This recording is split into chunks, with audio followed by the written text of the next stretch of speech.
Lil Blood TV. Back again with another Lil Blood TV exclusive. Powered by Talking Media, of course. I'm going to get a little fly on this one, man. I got a fly nigga in the building today, man. So I'm going to get my swagger on Mick Jagger real quick. Make sure I'm smooth. But no, we got another brother in the house tonight. You feel me? Bay Area legend. I ain't even going to say this, Bay. B-Town, if I'm not mistaken, right? Yeah. B-Town. And for y'all out there watching, and y'all don't really know about B-Town, Berkeley. Berkeley has a big impact on the culture, and a lot of motherfuckers won't say it, but they do. The Pack, bass guy, come from out of Berkeley. We got Cal Berkeley. Just a lot of culture. I think in the 70s, Berkeley was big on the hippie movement. For sure. Yeah, and that changed the culture, helped shape the culture a lot. Without running my mouth too much, I'm introducing the some and presenting the other. The one and only Rexx Life Rise. How you doing, King? What it do, man? I'm cool, man. Appreciate you having me, brother. Man, I appreciate you. You know, we were supposed to do this a couple of times. One time the nigga then flew to bumfuck Egypt. Then right after that, Bangkok, China. You know what I'm saying? I appreciate you for it's love, man. Yeah, no, I've been trying to get here. Shit just been wild for me these last few months. It's crazy. When I approached you at Simba's party, I'm like, bro, what's up? You like, nigga, what's up? You was telling me about my project and hell and shit. Like, yeah, nigga, I'm off this. I'm like, damn, like he know me. Not saying it like that, but you know, a lot of motherfuckers shake your hand left-handed. You feel me? But you know, you did your homework. And I was shocked, like, oh, okay, nigga, up on game. So you know, I salute and I give you your brownie points for that. And you know, it was, you know, you're a busy man. Your schedule was hectic, and you found your way up here. So salute you. Nah, man, salute you. What you doing is crazy, bro. Like, you know, I've been following you for a minute. Like, I'm really tapped in. I really fuck with music for real. So all the pillars from the area I'm tapped in with, and to see your transition into this, bro, like. And like how it's looking from the outside looking in, because I didn't really know you like that. Right. So I've only got glimpses of you in music videos and you feel me, your Instagram and this kind of shit. Bro, it's amazing. You know, I'm just down to be a part of whatever, you know, take this shit to the next level. Thank you. I appreciate it. Let's get into this music real quick. Yes, sir. How did it start? I grew up in music, you know what I'm saying? I grew up in the church. My mom sang. I say this all the time. My whole family could really sing. I don't feel like I'm out of tune. That nigga say sing. Yeah, with an A. I can sing. You feel me? They could really sing. You know what I'm saying? So I grew up in the church.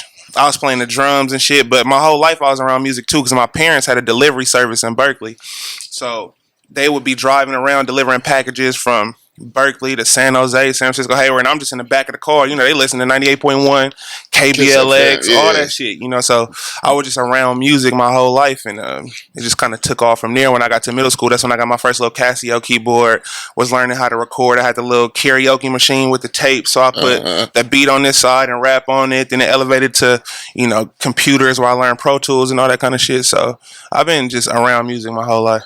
Question, I heard you throw that church in there. And I know it's kind of off the subject, but I grew up in the church, right? Right. But as I got older and as I started thinking for myself, and this is not blasphemy, I thought I was like church kind of bamboozled me. Did you feel that way? Yeah, I wouldn't say necessarily bamboozle, but I feel like any open-minded individual gets to that point where you start to question shit. Like, I don't trust nobody who don't question nothing. Right. You know what I'm saying? And I feel like it's only right. Some people get to a point and they question it and they accept it. You know what I'm saying? Or they question it and open their mind up. I just came from a family where my mom was super religious on my mom's side, like very Christian, very Baptist church Christian. Baptist. And my pops grew up Muslim. Ooh. Well, he wasn't Muslim, but he grew up, you feel me, around the Muslims. He was associated with the Black Panther Party, all that kind of shit. He grew up he went to Catholic school, but like my dad never really chose no denomination. He was just more open. Right. And so I think growing up around both of them, I saw what it was on this Christian side, but then it opened my mind to the world of like, you know what? And like you said, you start to ask yourself questions. Like I remember being in high school, maybe late middle school, early high school, and just the idea that, you know what I'm saying, like there's somebody maybe in the Congo or in the Amazon who's never even been introduced to Christ. Right. And they just live their whole life without him. Right. Is that nigga going to hell? Right. Like them type of questions that, pop up in your head and it just kind of make you think, you know what I'm saying? But when it came to what I learned and what I accepted was like, I just believe in belief, period. Like, nigga, you got to believe in something. Right. I don't care what, if it's Christ, Allah, Buddha, self-belief, you know what I'm saying? Like, just the power of belief is hella powerful. Because like I tell this story all the time. So I played football in college at Boise, and so on max day, some niggas that get under the bench, you feel me, they'll get under there, he got to hit 350. He ain't never hit 350. He get under the bench, he don't hit it that one time, he rack it. I seen niggas get up off the bench, lean up, kiss they chain, which is a cross, say a little prayer, get back under the bench and hit that motherfucker. Like, what is that? Right. You know what I'm saying? That's just belief. You know what I'm saying? No matter if it's Christ or if it's Allah or whatever, just the thing that you do to yourself with that belief is, bro, it's everything. It affects how you move through life. It affects how you interact with people. It's just like belief is everything. Damn, that's deep. That's deep. That's deep. When did you slide in the door, like on the music tip? I would say shit really got started for me. I feel like it was like 2014 or 15. That's when I dropped Moxie Java with Nef the Pharrell. And that was like, at the time, my biggest record. I think that's kind of what opened people's eyes to my shit. Because my shit always been a little off kilter, a little different. We was going to get into that. Yeah, but that was like a real trap song. I'm talking about popping pills, all the shit I had. And that's when Nef was the hottest. You know what I'm saying? And I appreciate him at that time for even fucking with me because I was a nobody. So that opened the door for me. I'll say like 2014, 2015. And then after that, we just kept the ball rolling. So I was gonna ask you, what made you take the route of music you took? Because you're not shoot 'em up, bang bang. You know, you're not none of that. What made you stick to that lane? For me, bro, it's really the only thing I knew. I can't even see myself doing nothing else. Like I be telling niggas, if I never made money off music, I had to get a regular job. I still make music. I just love making music. Like I'm in there with Empire right now. They got me a new A&R. And like he kind of know, but he don't really know. And so like I'm playing them all my shit. I got hundreds of songs. He's like, man, you got so much. I'm like, bro, I really make music. You know what I'm saying? I'm not doing it for a check or because it's trendy or like, bro, if I never made $1, you know what I'm saying? Like I would do music. I be telling niggas like, it's all trendy. It's to the point where like if it was cool to be a sketch artist, like, you know, you could just sketch on a canvas painting or whatever. And that's what got niggas clout, money, and fame. Half of these niggas will be over there sketching. I'll still be over here playing the keys, writing my little hooks. You know what I'm saying? It's just like, I'm passionate about it. I never really had a plan B. How many instruments you play? I only really play the keys a little bit. I played the drums in church growing up. I could program drums hella good, just programming. I play the keys a little bit. I just got an ear. Like I could be in there with the bass player and tell him, doom, doom, doom, doom, doom, doom. You know what I'm saying? I could tell him what I wanted. I just can't play it. But I really play the keys just a little bit. How did that record come about with you, Mozzie and Boosie? I think they just I think Mozzie, it's probably through Davo. Because Davo, he one of the ones. Davo's been tapped in super early with me, and I feel like he just wanted, you know, to get me and Mozzie together in whatever sense. And we ended up going out to LA to fuck with him. We just did a few tracks. And that was even before I think they even knew Boosie was gonna be on it. And so I just put the hook on it, and then, you know, Boosie got on it, and then it's been history ever since. What was your oh my God moment? Like, okay, I'm really doing something, like the person you worked with, or when I met Pharrell. Oh, talk to me. I met Pharrell because his DJ KP was out here doing some shit, and he got wind of me. He ended up coming to my studio and just like hearing hell of my music, and he was like, I want to introduce you to Pharrell. And I'm thinking he bullshitting. This like probably 2016, 17. Because, you know, in this shit, niggas say a lot of shit. Right. But he like, no, I want to introduce you to Pharrell. He went outside, called Pharrell. I think it was that weekend we pulled up on Pharrell. That's when he just had his kids. He just had twins. So he was recording like 5 a.m. to like noon. Right. So he could spend the day with his children. So we pulled up on him. And just meeting him was just like, bro, it's insane. He's whoever you think he is, he's exactly that. Right. You know what I'm saying? Hella stoic. He just got hella wisdom, hella peaceful. And I remember... Did you get to work with him? We did a couple songs. They never came out. Right. But I just remember talking to him, and I'm just trying to ask for hella advice. I'm playing him on my shit. And I just remember he was like, you got it. You just got to trust yourself.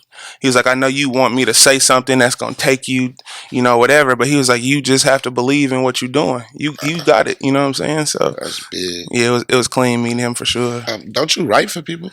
I write, I write for a few people. Yeah, you can't expose none of them. I've done some shit for sure, especially the local people like G-Eazy wrote some shit on Kaylani's album. Just singers. I wrote. I just be fucking whoever need the pen. Now, question: what's the difference between penning something and actually being behind the mic yourself? For me, it's more freedom in writing for somebody else. Because for me, I feel like I'm kind of people come to me for a certain thing. You know what I'm saying? And it's little parameters that I kind of live in. And this might be shit I'm even putting on myself. You know what I'm saying? I might be thinking too much about it. But writing for somebody else, I could say anything. Especially it was a time I was ghostwriting for this one rapper. And I'm the brokest I ever been. All the shit this nigga paid. Right. So I'm talking about Lambos. I'm talking about VVS. I'm talking about all kind of shit. You feel me? You put yourself in his pocket. Yeah, for sure. 100%. I'm Googling what's the most lit hotel in Vegas? Where niggas fly to Dubai? And I'm putting it in the rap because I can live that life. So I think writing for other people is more free. But it's like when you writing, especially that kind of shit is one thing. But when I'm really writing for people, we really working on an album or something, what niggas don't really understand, it turn into a therapy session for real. Because it's shit like this. You know what I'm saying? Because I'm trying to really know your mind so I could really become you and embody you in these raps and in these songs. So it's been a learning process for sure because everybody approach music different. So I think that's the cleanest thing about writing and working with other people is that I learned so much. Have you been to the point to where you was like, fuck this shit, I'm done? Nah. Because I don't got no plan B. That's what I'm telling niggas. I gotta make it happen. It's either rap or I'm finna send peas. Right. That's it.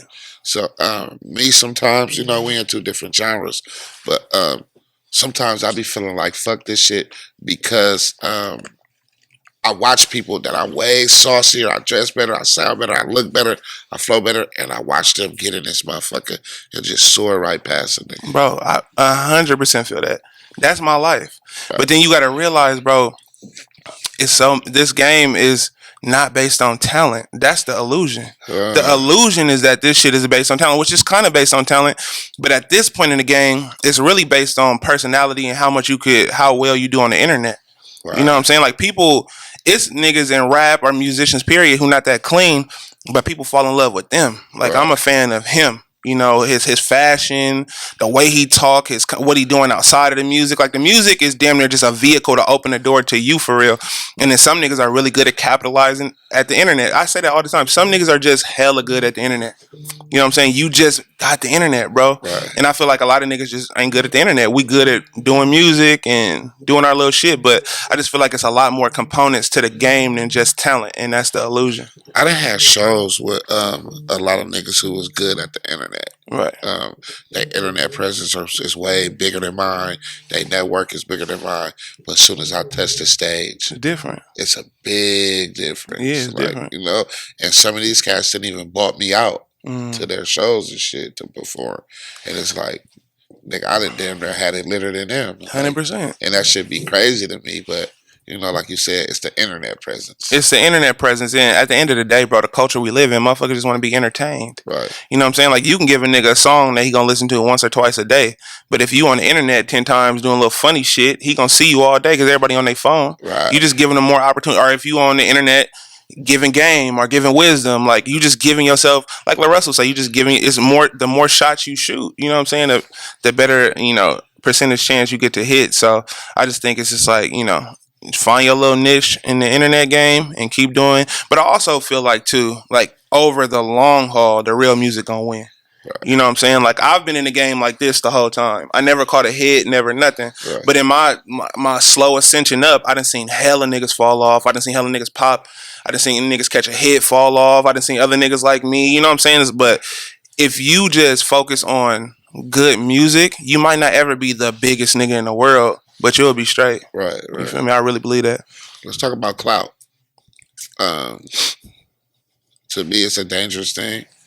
And I feel as if the internet then fucked it off. I think people feel like that internet presence is more important than real life. 100%. And do you think it's gonna get worse or it's gonna get better?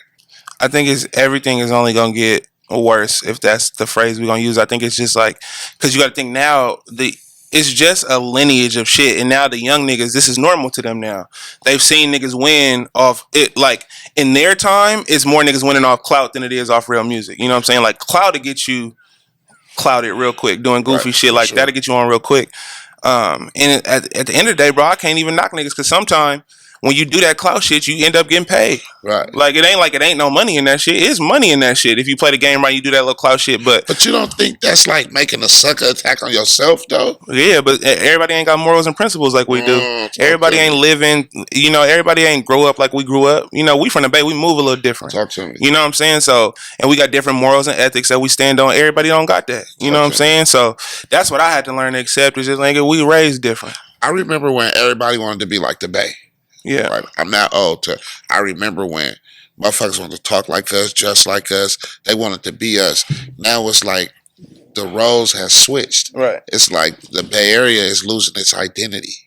That's interesting. I don't know if the Bay losing its identity, bro. I just feel like that's interesting. I'll have to think about that. I don't know if we losing our identity. I think more than we're losing our identity is that. Okay. I'm about to tell you now. Yeah. What is our sound? I think it's still the quintessential. It's an evolution of the hyphy sound. You know what I'm saying? It's the sound that the LA niggas use. I don't even know what the fuck quintessential means. It's just the shit we grew up on. You know what I'm saying? It's just the same sound. It's a little faster now. It's the shit like the boy be rapping on. You know what I'm saying? The shit that they doing in LA. The shit that's in Detroit. Where that came from here. Right. You know what I'm saying? Like it's our shit. But I think, you know, people everywhere else are just getting more, like you said, clout from it, getting more exposure for it. But everybody know where it came from. Right. You know what I'm saying? It's just like we were saying, Bay niggas, what I've learned, especially like rappers, we're less inclined to play the game that goes along with the music. Like the clout shit. The clout shit is what puts the eyes on you. You know what I'm saying? It opens the door to your music. Bay niggas just really kind of do their own thing. We don't step outside of ourselves. We don't create little characters. We're very much who we are. And I feel like in this industry, that's not, if you're trying to be the most lucrative nigga, that's not the move. You know what I'm saying? But I think the Bay for sure still has a sound. But I think, like I was saying, the Bay is growing so much that people are starting to experience like, oh, it's not just one sound. Because I feel like when you listen to my music, sonically, it might not be that Bay sound, but what I'm saying, how I'm saying it, is like, bro, that's a Bay nigga. Right. You know what I'm saying? He just owns some other shit. And I feel like we had a clean point with people like me. You got Larry June. You don't even know where the fuck he from, listening to his sound. Right. You know what I'm saying? But he from the Bay. So, you got, you know, it's a bunch of motherfuckers who just really opening the door to something different. You know what I'm saying? Even what Simba doing, like really rapping like that. Like niggas didn't know the Bay was rapping like that. You know what I'm saying? But we knew, like niggas been out here rapping. But it's like, I think people are now getting to see the Bay in its totality rather than just like this the shit that, you know what I'm saying? 5 years from now, where does Rexx see itself? I don't know, man. I can never answer that question, bro. I just want to have a little bit of money in my pocket. I want to be at peace. You know what I'm saying? Like, I'm not a super money-driven nigga like that. You know what I'm saying? Because I done been through some shit, you know what I'm saying? So I just be wanting to be happy for real. Right. I just be wanting to be at peace. I want to be happy. I want to be comfortable. The people around me comfortable and happy. And, you know, I don't want for too much shit like that. How do you deal with depression? The music, for sure. That's probably why I got 300-400 songs. The music, for sure. But also when I feel myself going into those dark spaces, I'm the type of nigga, like, I'm not gonna just sit in it, bro. Like, I gotta get myself out of it. I got a Peloton at the crib. I ride that motherfucker 3-4 times a week. Right. Got the gym membership. You feel me? I be eating better. I meditate. I journal. I pray. Like, I do everything. Like, when I feel myself starting to get to that place, you gotta fight it, bro. Because if you don't fight it, you'll just be in that place. So it's like a lot of shit that I do, just to stay on top of it. But I think the biggest thing is, you know, the music. And luckily, I got like real people around me, real solid people, bro. I'm blessed, and the older I get, the more I realize how rare that is to have this many. But I got dope ass people in my life. You know what I'm saying? From career wise to friends, family to spiritual friends. You know what I'm saying? So I'm protected. You know what I'm saying? So I just, you know, just try to stay on top of yourself. Do you deal with a lot of people asking you for shit, like thinking you just hella rich? I don't know if they think I'm hella rich. I think they think I got some money for sure. Right. But I do ask people ask me for a good amount of shit. How do you deal with it? It depends on who it is. It depends on the person. It depends on the context. Um, it's different from people to people. I'm not gonna let nobody use me, and if I can, I'll put you in. If it's some, especially if it's some money shit, and I see it's a chronic thing with you and some money, I'll try to put you in a position for you to keep getting money rather than me just giving you money. Right. You know what I'm saying? Like I try to help you build a little business. I give you some game about your LLC. I got a nigga with some peas if you trying. You know what I'm saying? Like shit like that. But I think it really just depends because some people it's some people who using you, but it's some people who really need help. Right. You know what I'm saying? And you could tell the difference between those two people. So I just try to take it case by case. What would be the conversation you'll have with the 18-year-old Rexx? I would tell him to prepare himself because life is going to get so sick. It's going to get beautiful and then it's going to get way sicker than you can imagine. So you need to start preparing yourself for it right now. You know what I'm saying? And getting your mind right for it right now. But I would just tell him keep doing the music, keep going, and just trust yourself. You got to trust yourself, bro. You have any regrets? I think one of the biggest regrets, I never even talked about this publicly, but one of the biggest regrets I have is in 2021, both my parents passed. My mom died, and then 3 months later, my dad died. And my mom got cancer. That's what my last album, The Blue Hour, was about. It's just like grief and everything I went through. My mom got diagnosed with cancer. She passed 8 months later, and then 3 months later, my dad passed.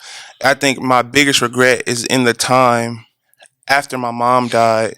That 3 months that I had with my dad, I was just going through so much shit in my head. I was really disconnected, and I wish I could have been there for him better. Like I was there for him, but I was gone, bro. You know what I'm saying? Like I just had too much shit on my mind. Was they still together? Yeah, they was married. Wow. You know what I'm saying? Like it was pretty intense time, but I think that's in terms of regrets because everything happened for a reason. You know what I'm saying? I'm not really tripping too much. I don't got regrets like that, but that shit I just wish I could have. Because I was there physically, but like emotionally, I was kind of detached. I was gone, bro. Yeah. You know what I'm saying? Like I had to take care of both of them. Right. You know what I'm saying? So it was a lot. I've been in some fucked up places mentally, bro. Fucked up spaces in my life, like dark ass places, and it's by the grace of God that I'm sitting here right now having this conversation with you because I've been fucked up too. Like, my mind gone, fucking spirit gone, just all fucked up. But, it's a blessing that we're sitting here now and we get to converse and, talk about our life because it's very therapeutic. For sure. Very therapeutic. For sure. And that's why I think this platform is exciting. I remember you saying that because I watched your interview on No Jumper with T-Rail. And you said something to that point, but like it's just like spaces like this, bro. That's why when I had these talks, I just be trying to be as vulnerable as possible. You know what I'm saying? Ain't nothing really off limits with me. I'll say it, I'll say it for what it is, but I just understand human connection for real. Because when I was going through shit, I was listening to interviews. I'm listening to certain music where niggas talking real shit. Because it be times like, bro, you feel like can't nobody relate. And then you'll hear that one song or you'll see somebody on Instagram just speaking your truth. And so I feel like it's just important, especially as black men, bro, because we, the system we come up in is just so built on bravado and ego and not showing emotion and being strong and being hard. Like niggas ain't hard all the time, bro. Niggas go through real shit. You know what I'm saying? Like it's been some times in my life, like when I was on tour, I dropped the Blue Hour. Like I said, it was about grief and shit, and I didn't know how it was gonna impact people, but the DMs and shit that I was getting about just how, people been holding in this grief for 10 years or their mama died a few years ago and, they finally got a body of work that they can resonate to or a new normal touch them in a certain way. It's like, you can't even replicate that. And that's why I'm like, when it comes to numbers, like I was talking about earlier, I never caught a big record or a big hit or anything like that yet. But I know my impact with real people. You know what I'm saying? Like, we're going on tour around the country, end up going to Europe and hella shit, selling out hella shows. I'm talking about people front row crying with their mama. You know what I'm saying? Who was you on tour with? I was headlining my tour. Whoa. Yeah. Oh. We did 30 cities in America. We did 5 in Europe. You know what I'm saying?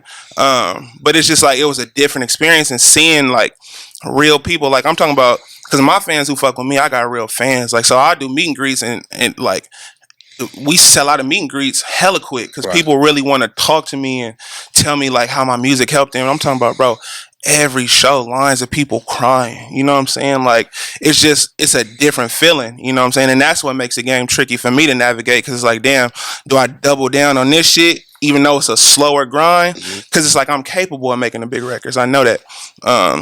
So it's just kind of like, you know, trying to figure out how to play both worlds because I want to catch that big record because I understand that big record is going to open a door to a world I can't imagine, but it also to bring all those people into this back catalog of real shit that they never got. So it's interesting to navigate.